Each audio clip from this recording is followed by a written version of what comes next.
Hey guys, welcome to Miltech Moto.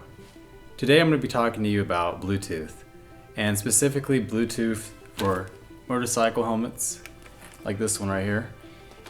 I've been riding for about 14 years now, and I've learned some things about Bluetooth. And when it comes to motorcycle Bluetooth, you run into a lot of problems that you may not normally run into with Bluetooth headsets for your business and stuff like that. These headsets, they go through a lot of wear and tear, a lot of abuse, mainly wind and vibration. So a lot of these Bluetooth headsets are built to a certain form factor, and thus they have a different set of preliminary requirements when it comes to how they function and operate.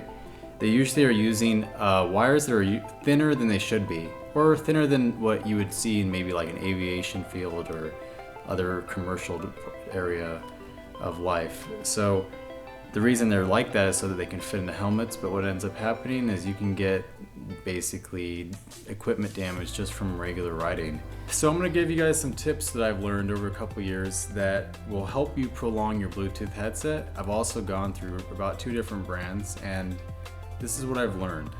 Here we see the Sena SMH10R, low profile motorcycle Bluetooth headset and intercom. Now I chose this one for a couple of reasons. One, if you'll notice, it's low profile. The reason it's so low profile is because the battery pack is located on the back of the helmet or wherever you choose to mount it, but typically you would put it on the back.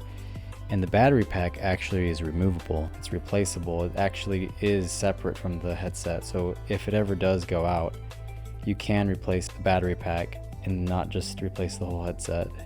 If you've had a cell phone for the last couple of years, you'll know that your battery will go dead eventually and stop holding the charge. Another thing is it has its own dedicated charging port. So that port, you only touch it when you want to charge it.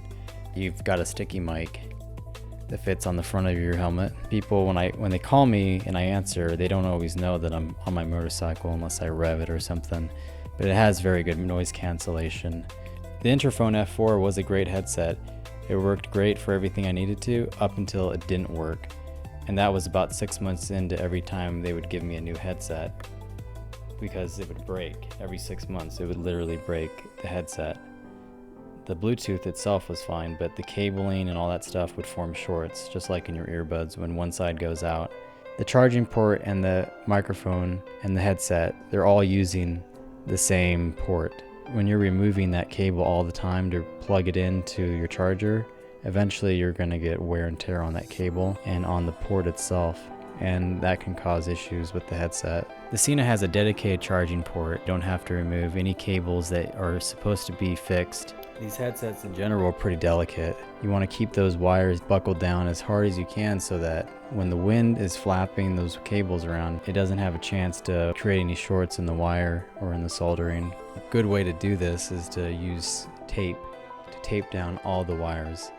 You don't want the cables or anything moving at all. You want them to be fixed in time so that they don't ever have the chance to fray in the wind or form any short circuits. At first, when I got Bluetooth, I was having issues hearing directions and hearing things without getting the headset too loud.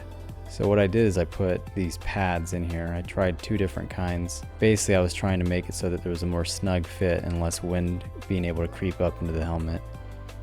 The fact is, if you want to be able to hear things on the freeway and stuff like that, the wind noise is always going to be a little bit too loud. And the only way to compensate for that is to turn the volume up. Well, what I was finding was that when I would run a night with the volume at an adequate level to hear it over the noise of traffic and the wind, my ears were starting to hurt and I was basically getting hearing damage. So what I found was the best way to do this was try to crank it up all the way to max. Use foam hearing protection ear inserts, and you can get these for about $10 for a pack of, 500 or something crazy like that. But they'll last you for a long time. You can make each last longer. But the idea here is that you turn up the volume all the way to max, and then you use those little hearing protection things so that it blocks out any harmful volumes that you might experience. Now, if you see people that don't use hearing protection like I do, you're looking at a scrub, okay? They're either blowing out their hearing or they're not hearing the directions. Don't fire that thing so close to my head, I can barely hear as it is. You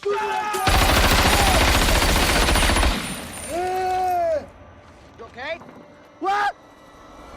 So I would highly suggest use hearing protection when you're riding, especially when you're using Bluetooth headsets. I would suggest, as a final word of caution, try to get a good brand. You don't have to spend that much, but try to get something that also maybe is a little bit more serviceable in the future, maybe more modular. That might help you guys in case you need to do an RMA or have some sort of warranty claim. You can get pieces of it resent back to you. Also in the future, removable battery packs, that's also good. It helps prolong the life of the product.